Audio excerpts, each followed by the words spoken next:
નમસ્કાર. આજના virtual classroom training સેશનમાં આપ સૌનું હાર્દિક સ્વાગત છે. આજે હું આઈટીઆઈમાં ચાલતા મશીનિસ્ટ ટ્રેડ અંતર્ગત absolute and incremental programming lesson વિશે આપ સૌને તાલીમસહ માર્ગદર્શન આપીશ. સીએનસી મશીન ટૂલના પ્રકાર અને વર્ગીકરણ. જ્યાં દરેક ઉત્પાદનની અલગ અલગ લાક્ષણિકતાઓ હોય છે, અલગ અલગ ઉત્પાદનની મશીનિંગ જરૂરિયાત માત્ર એક જ પ્રકારની સીએનસી પ્રણાલી વડે ન સંતોષી શકાય છે. સીએનસી કેએનસી નીચે મુજબ વર્ગીકૃત કરી શકાય છે. સીએનસી એટલે કે કમ્પ્યુટરાઇઝ ન્યુમેરિકલ કંટ્રોલ, એનસી એટલે કે ન્યુમેરિક કંટ્રોલ.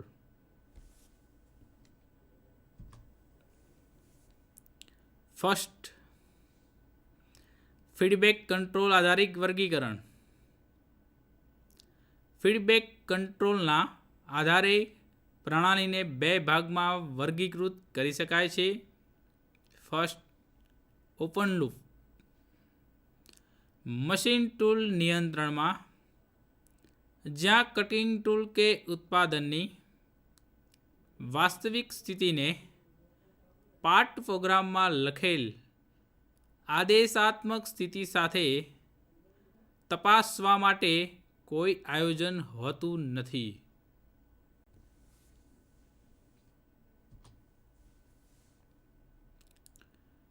સૌપ્રથમ આપણે સીએનસીને કેવી રીતે ક્લાસિફાય કરી શકાય, તો તેના પાર્ટ્સ છે. First of all, input. Input આપણે ટેપ રીડર દ્વારા મેળવી શકીએ છીએ. ટેપ રીડરમાં આપણે જે સાયકલિંગ કરવાનું, જે પ્રોસેસ કરવાની હોય, જે સીએનસી કઈ સિસ્ટમ છે, ફાનુક સિસ્ટમ છે, તે પ્રમાણે વર્ગીકૃત કરવામાં આવે છે. ટેપ રીડરથી એમ્પ્લીફાયર, એમ્પ્લીફાયરથી ડ્રાઈવ મોટર અને ત્યારબાદ machine tool slide displacement to gear box એ એકબીજાના કનેક્શનમાં હોય છે.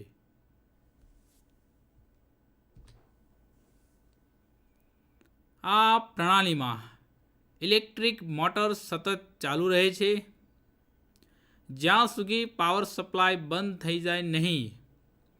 તે રીતે નિયંત્રક સિગ્નલ મોકલે છે જ્યાં મશીન સ્લાઇડની વાસ્તવિક સ્થિતિનું નિયંત્રણ કરવામાં આવતું નથી.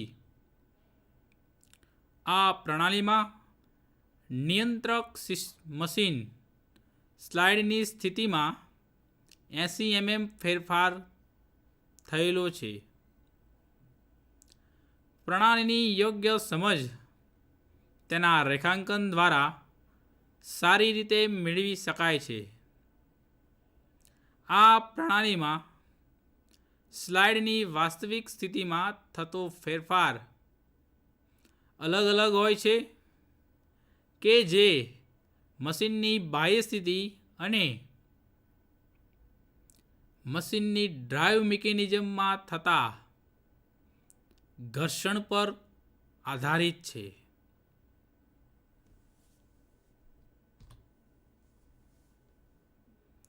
Close loop. આ પ્રણાલીમાં કાર્યકારી પ્રણાલીનો વાસ્તવિક આઉટપુટ કાર્યકારી પ્રણાલીને આપવામાં આવતા ઇનપુટ સિગ્નલ સાથે સરખાવવામાં આવે છે. આ પ્રણાલીમાં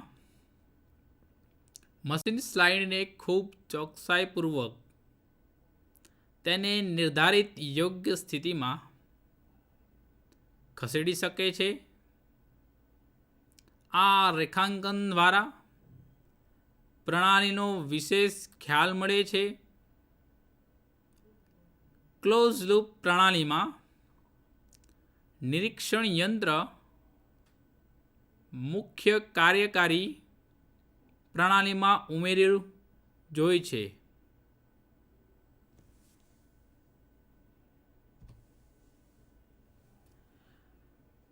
ડિસ્પ્લેસમેન્ટ ઓફ ફીડબેક લેમ્પ. તો મશીન કંટ્રોલ સૌપ્રથમ ટેકો જનરેટર, ત્યારબાદ સ્લાઇડ, મેઝરિંગ ડિવાઇસ વગેરે સાથે કનેક્ટ હોય છે.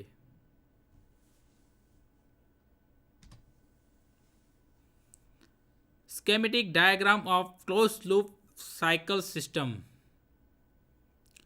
તો ક્લોઝ લૂપ નામ પ્રમાણેના ગુણ. ક્લોઝ લૂપ સિસ્ટમમાં બધી બાજુ ક્લોઝ છે, જ્યારે ઓપન સિસ્ટમ લાસ્ટ સાઈડથી ઓપન હોય છે. ક્લોઝ લૂપ સિસ્ટમમાં આપણે આ ડાયાગ્રામમાં જોઈએ કે ટેપ રીડરથી કોમ્પેરેટર યુનિટ, ત્યારબાદ પ્રોસેસિંગ યુનિટ, ત્યારબાદ કંટ્રોલિંગ યુનિટ, ત્યારબાદ machine tool, slide displacement and then tape reader. એટલે આખી સિસ્ટમ ક્લોઝ લૂપ સિસ્ટમ છે.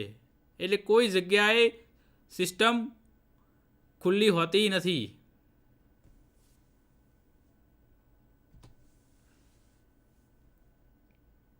સેકન્ડ, નિયંત્રણ પ્રણાલીની લાક્ષણિકતાઓના આધારે વર્ગીકરણ. સીએનસી કે એનસી નિયંત્રણ પ્રણાલીને નીચે મુજબ વર્ગીકૃત કરી શકાય છે. ફર્સ્ટ, પોઈન્ટ ટુ પોઈન્ટ નિયંત્રણ, સ્ટ્રેટ લાઇન, કન્ટિન્યુઅસ પાથ.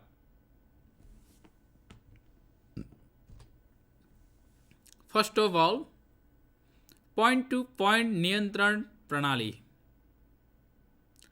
આ પ્રણાલીમાં મશીન સ્લાઇડને એક સ્થિર સ્થિતિમાં રાખવા માટે ચોક્કસ સ્થિતિ નિયંત્રણ જરૂરી બને છે. કટિંગ સ્લાઇડને નિશ્ચિત બિંદુ પર ઓછામાં ઓછા સમયમાં પહોંચાડવું જરૂરી બને છે. આ પ્રણાલીમાં ઓપરેશન એક નિશ્ચિત બિંદુ પર જ થાય છે અને એક બિંદુથી બીજા બિંદુ પર જતા મશીનિંગ થતું નથી. મશીનિંગ ઓપરેશન તેના નિર્ધારિત બિંદુ પર પહોંચ્યા બાદ જ થાય છે.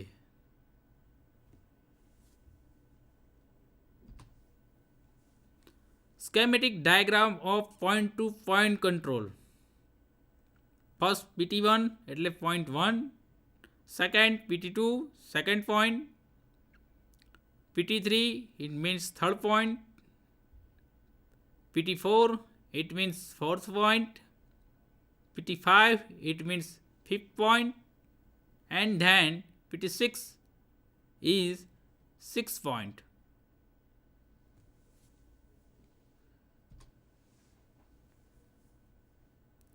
સેકન્ડ, સ્ટ્રેટ લાઇન નિયંત્રણ પ્રણાલી.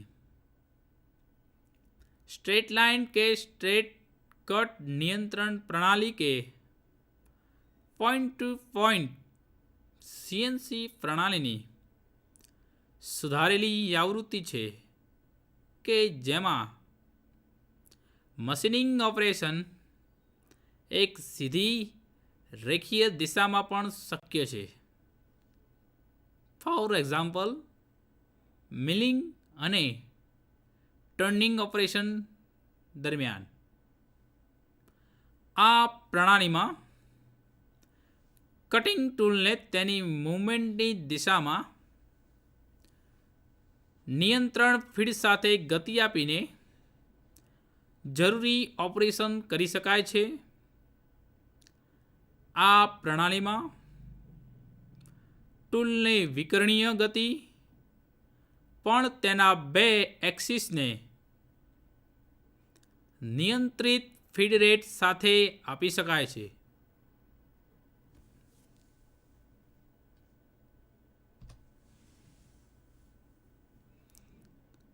આકૃતિમાં આપણે સ્ટ્રેટ લાઇન કંટ્રોલ સિસ્ટમ પ્રમાણે જોઈ, જેમાં એક્સ એક્સિસ અને વાય એક્સિસ જે કંટ્રોલ સિસ્ટમ દર્શાવે છે.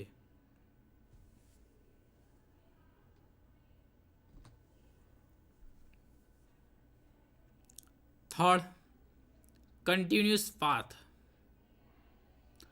આ પ્રણાલી એ સૌથી આધુનિક ટેકનોલોજીથી સજ્જ અને વધુ ઉપયોગી નિયંત્રણ પ્રણાલી છે. કન્ટુરિંગ પ્રણાલી કટિંગ ટૂલ અને વર્કપીસની અલગ અલગ ધરીમાં થતી ગતિને નિયંત્રિત કરી જરૂરી ટૂલ પથ મેળવી શકાય છે. જે ઉત્પાદનમાં વક્ર surface, profile, fillet, contour tool, path machining શક્ય બને છે. કન્ટુરિંગ પ્રણાલી જે રીતે મશીનિંગ ઓપરેશન દરમિયાન એક બિંદુથી બીજા બિંદુ પર પહોંચે છે તે પદ્ધતિને ઇન્ટરપોલેશન કહે છે.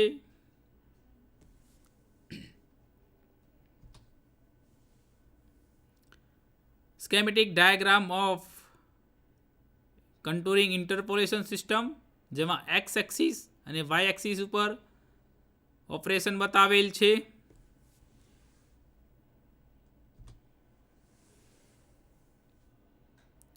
ફર્સ્ટ રેખીય, સેકન્ડ ચક્રીય એન્ડ થર્ડ અતિવલીય.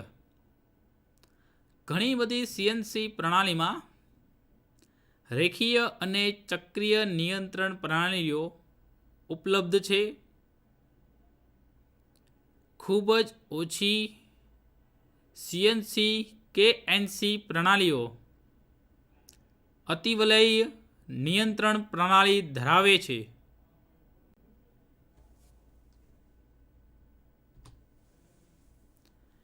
રેખીય ઇન્ટરપોલેશનમાં કટિંગ ટૂલ એક ઓપરેશન બિંદુથી બીજા ઓપરેશન બિંદુ સુધી મશીનિંગ ક્રિયા દરમિયાન નિર્ધારિત રેખીય પથ પર આગળ વધે છે. જ્યાં પથનું અંતિમ બિંદુ બીજા પથ માટે પ્રારંભિક બિંદુ બને છે. જેઓ વર્કપીસમાં બંને અક્ષિસની દિશામાં સાથે મૂવમેન્ટ આપવાની હોય, ફોર એક્ઝામ્પલ ટેપર ટર્નિંગ હોય તો નિયંત્રણ પ્રણાલી વચ્ચેના બિંદુની ગણતરી અનુસાર અક્ષિસ ઇલેક્ટ્રિક મોટરની ગતિ નિયંત્રિત કરે છે.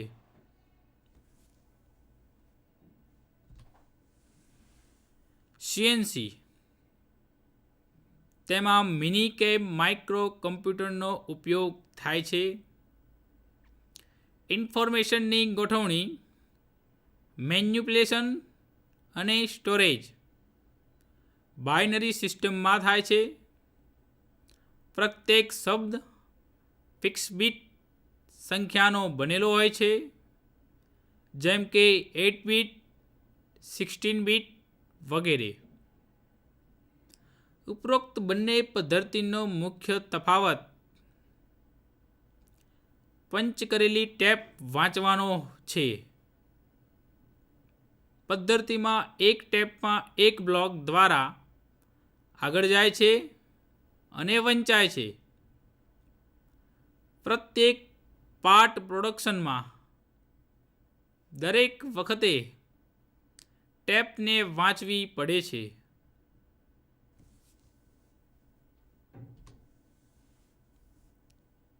પ્રોગ્રામિંગ મેથડ પ્રમાણે સીએનસી પાર્ટ પ્રોગ્રામિંગની મુખ્ય બે મેથડ છે. First incremental method, second absolute method. First incremental method. આ પદ્ધતિમાં પૂર્ણ થયેલા ઓપરેશનનો છેડો અનુસરતા ઓપરેશન માટે રેફરન્સનું કામ કરે છે. Second, absolute method.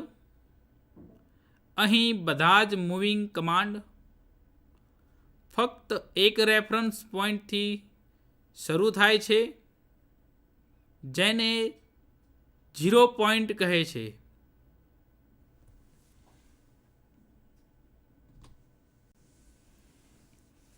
સ્કેમેટિક ડાયાગ્રામમાં ઇન્ક્રીમેન્ટલ મેથડ અને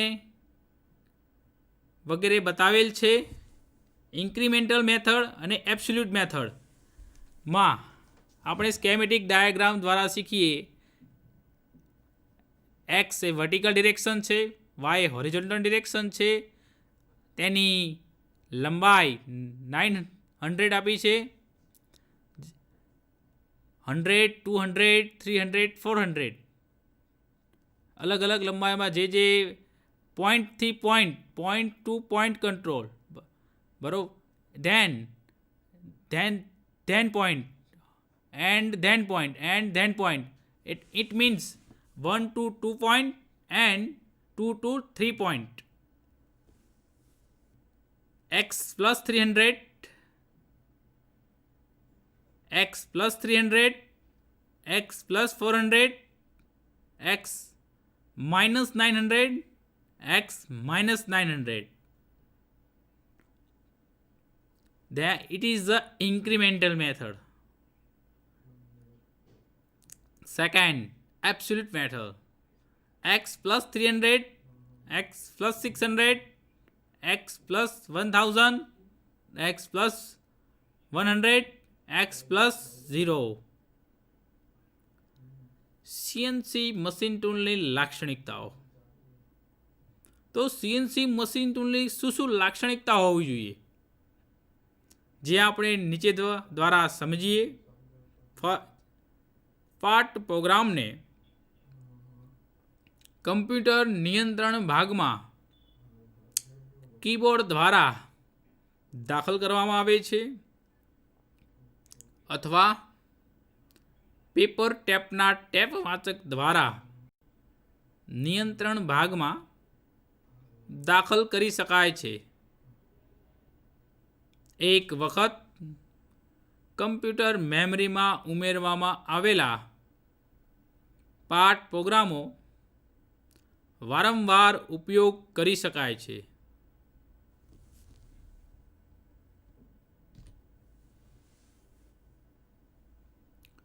પાર્ટ પ્રોગ્રામમાં સુધારા વધારા મશીન ટૂલ સુધી યોગ્ય રીતે લાગુ પાડી શકાય છે. વિશિષ્ટ સબ પ્રોગ્રામના ઉપયોગ દ્વારા વારંવાર થતી મશીનિંગ ક્રિયાઓ માટે ઉમેરવી પડતી માહિતીમાં ઘટાડો કરીને પાર્ટ પ્રોગ્રામની સાઇઝ ઘટાડી શકાય છે. સીએનસી મશીનમાં ઉપલબ્ધ સિમ્યુલેશન સવલતના લીધે મશીન ટૂલના કટરની સ્થિતિ સ્ક્રીન ઉપર દર્શાવી શકાય છે, જે પાર્ટ પ્રોગ્રામની ચકાસણી થઈ શકે છે. સીએનસી મશીન ટૂલમાં કટિંગ ટૂલ બદલવા કે વર્કપીસને બદલવામાં સમય ઓછો વ્યક્ત થાય છે.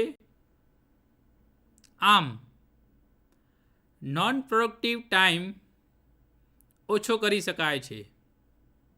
આજે આપણે એબ્સોલ્યુટ એન્ડ ઇન્ક્રીમેન્ટલ મેથડમાંથી કે આપણે કઈ પાર્ટ પ્રોગ્રામિંગ પદ્ધતિ દ્વારા સીએનસી મશીન ઉપર કેવા પ્રકારની મેથડથી વર્કપીસ સરળતાથી બનાવી શકાય તે આપણે આ લેસનમાંથી શીખ્યા.